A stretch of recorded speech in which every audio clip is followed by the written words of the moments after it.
I'm going to talk about one of my favourite revision techniques, which is teaching other people.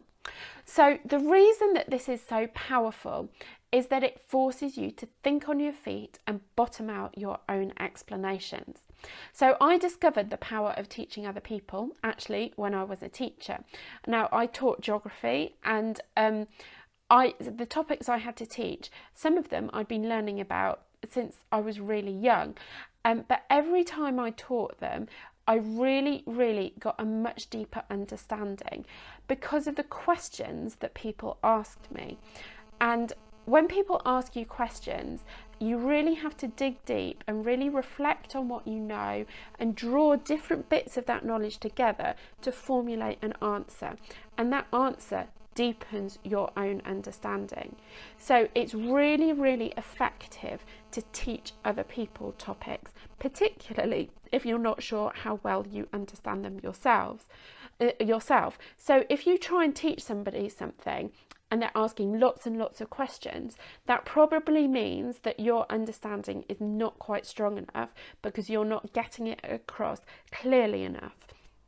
But that's helpful because the questions that they're asking you will show where there are gaps in your knowledge or understanding, so that you can either fill them in by thinking on your feet as you're trying to teach them, or going back to the books and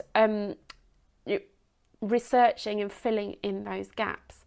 The other reason that I love teaching as a revision method is because it's the spoken word rather than the written word. So with the written word, for a lot of people, it's quite high stakes to pick up a pen and commit what you're trying to say to paper. However, when you're speaking, you can kind of backtrack, change what you're saying, and refine your explanation in a much more kind of flexible way than you can when you're writing on paper.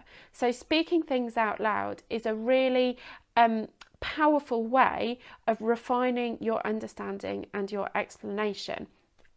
And this is something that I used to do with students when I was teaching, is if they were doing a written task and I find they hadn't written anything and they were just kind of sitting there, kind of twiddling their pen, kind of staring into space, I'd be like, why haven't you written anything yet? And they're like, I don't know what to write, miss. So I would say to them, well, this is the question, tell me what the answer is. And they go blah, blah, blah, blah, blah, blah, and they give me the answer in spoken form. I'm like, well, that's brilliant. You know the answer, just write down what you've just told me. And they'd be like, oh, okay then. And they'd write it down. So if you're struggling to write something down, say it out loud, explain it out loud, and then you'll have that explanation. It's a lot clearer in your head, and then you can write it down on a piece of paper. So have a go at teaching somebody else and see how that helps your knowledge and your understanding.